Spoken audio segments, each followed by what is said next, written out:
Welcome back. You're still with Perspective. We're talking with Sweden and Europe, the ambassadors, I mean. Sweden, I find it very interesting when you read about Sweden because you have this language drive to turn it more gender, what is it called? Gender neutral. Yes, we do. And is it official that you have the hen, han, hon?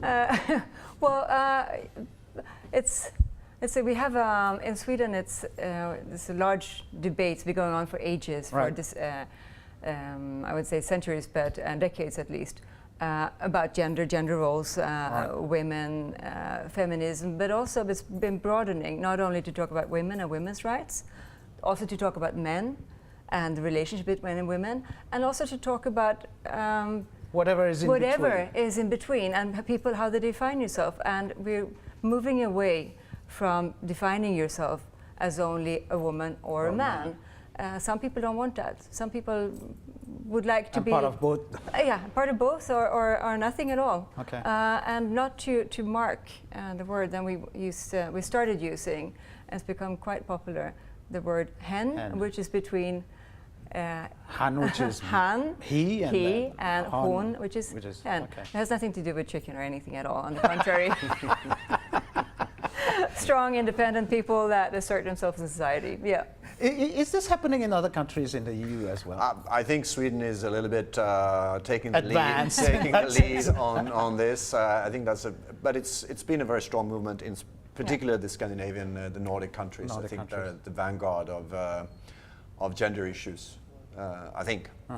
But it also has translated into the education, the early education system, at least that I see, where there are institutions that tries to blend the boundaries between male and female very early on. Yeah, I think it's important that you don't stereotype children too early. Sure. You know, if you only give girls the Barbies, the pink clothes and everything, you don't give them chance to develop into what they want to be. A girl might want to play with a car, build with Lego, or just to do other things, play outside.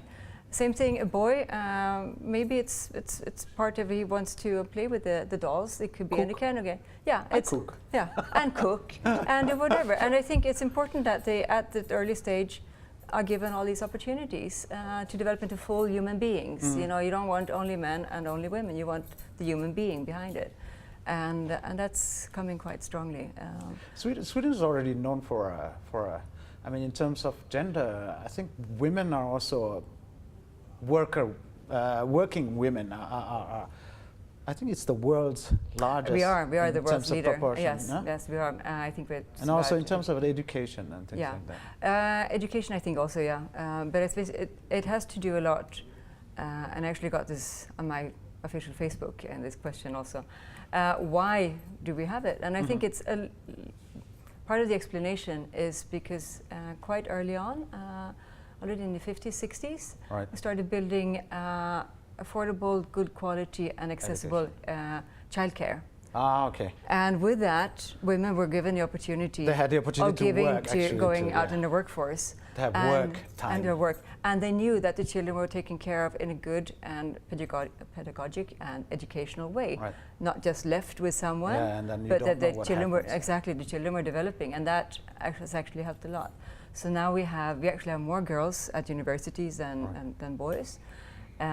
We are still, if you look at middle management, it's about 50-50. Top levels still struggling a little bit, but it's coming along. Okay. Yeah, here too. Yeah, but all over. Since you're very good at it, isn't there some cooperation also trickling down to Indonesia on that side?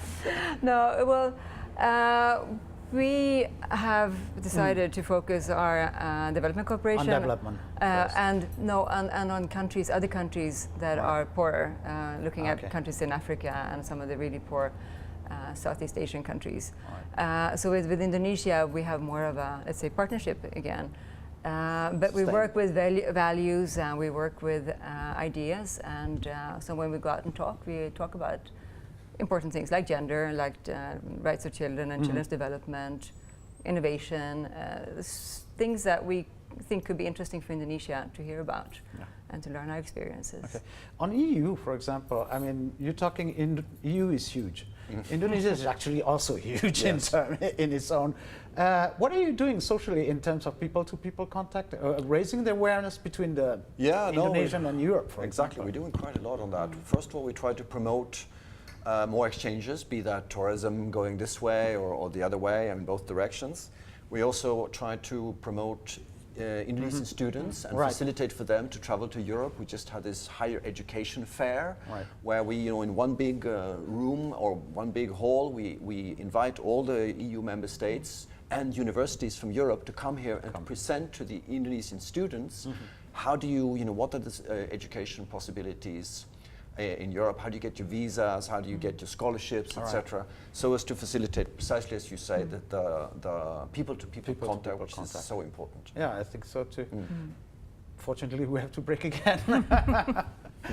Please stay with us, don't move, we'll be back.